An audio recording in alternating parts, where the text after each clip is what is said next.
Hello and welcome to another FusionExtreme.com Photoshop tutorial. Today we're going to talk about the basics of face retouching. We're just going to go really basic on this so you can get a very simple idea on what you can do. The areas that you need to pay attention to on someone's face when it comes to retouching. We're not going to get very in-depth here. Now if you look here, you can see a little skin coloration right here, a couple of blemishes down here, maybe a little bit on her forehead, and you see the little bit of darkness right here. Also, look right underneath her lips here. You see this shadow? These are things to watch for, and darkness in the corners of the mouth. These are things that you want to watch for when you start to retouch an image. Now, the way I'm going to go about doing this, I really love this tool right here. If you go to the patch tool, it's underneath the healing brush. If you go to the patch tool, now what I'm going to do here, I'm going to grab this area of skin coloration. I'm going to grab it and just simply slide it up to a clean area of the cheek and let it go. Now the way that works only is if you have the source selected, not destination or transparent. If you do that, what I've done is go ahead and correct that little area there of skin coloration just that simply.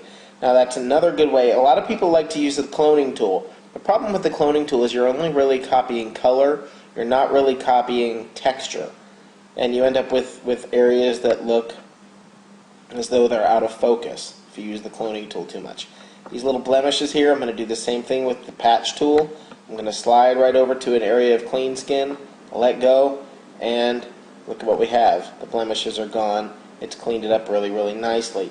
Those are areas that you need to watch for. You can do the same thing on the forehead. You find little blemishes, clean them up just that quickly. Now, one of the other things that like I said, we want to watch, darkness in the corners of the mouth and shadows underneath here. Now here is where I will go ahead and use the clone stamp. That's this stamp right here. I'll use the clone stamp. Now I want to make sure that I'm down at about 25 or 30% on the clone stamp, and the size of brush that I'm going to use is going to be much smaller than where I'm at here. I'm going to go ahead and pull it down. Let's see here, a little smaller than that, probably around 35 or 40. 37, yeah, looks good, maybe a little smaller. We'll go to about 31. And now I will come down here and you select Alt, pick Alt in an area of clean skin here, and then you click your mouse, and then right back up on top of that, you will click right on top of that shadow that's going underneath her, and you click several times and you remove the shadow from under her chin.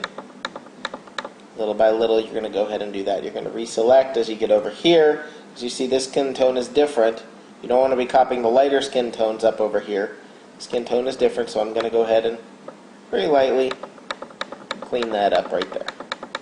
You get rid of the shadow, basically, that's underneath there.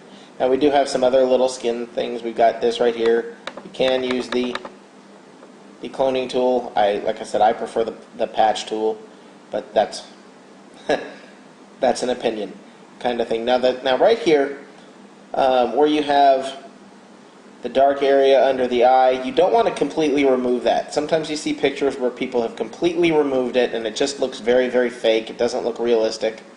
So what I'm going to do here, I'm going to show you a couple of ways to do it. The way some people like to do it, and this is not the method that I use, some people like to use the dodge tool. The dodge tool. And what they'll do is they'll come underneath here.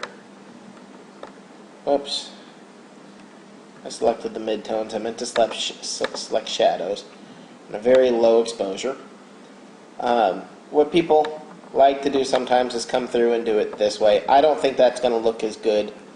What I like to do is clone, again, like I said, but I'll even go with a lighter opacity here at about 15%. I'll come underneath here, Alt click, or I believe that's on a It's not Command on a Mac. It is, I forgot what Alt is on a Mac. But you can come over this here and lightly correct the problem. Again, though, you tend to get somewhat of a fake look if you overdo it. Another great way to do it, and I prefer to do this, is to duplicate this layer here. You can hit Control J, or I believe that's Command J on a Mac, and then you come back over, and I will use the patch tool again.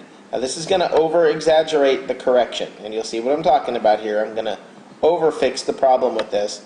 Drag it down here. What I've done is slightly over fixed the problem. It doesn't look as realistic. Again, that's if you come to opacity here, you bring it back, and that allows the layer below to seep through a little bit, and it becomes a little more realistic, where you see a little of the shape of the eye underneath. Those are the ways that I prefer to work on an image. The very, very basics of things to look for on a face. Also, by the way, get rid of things like right here, you've got where her ear is pierced. Very simple, again, with the patch tool. The patch tool is a really handy tool. Get very comfortable with the patch tool. If you get that, that's wonderful. You can lighten up the corners at the tips of the mouth here. You do that with Dodge. That's right here again, Dodge and Burn. You're going to choose the Dodge tool. Very, very light exposure. Just lighten up the corners of the mouth there. Lighten up the shadows, and it looks much, much better. Those are the basics of retouching a face. Check under the eye, the corners here, right underneath the lips. I see that missed a lot.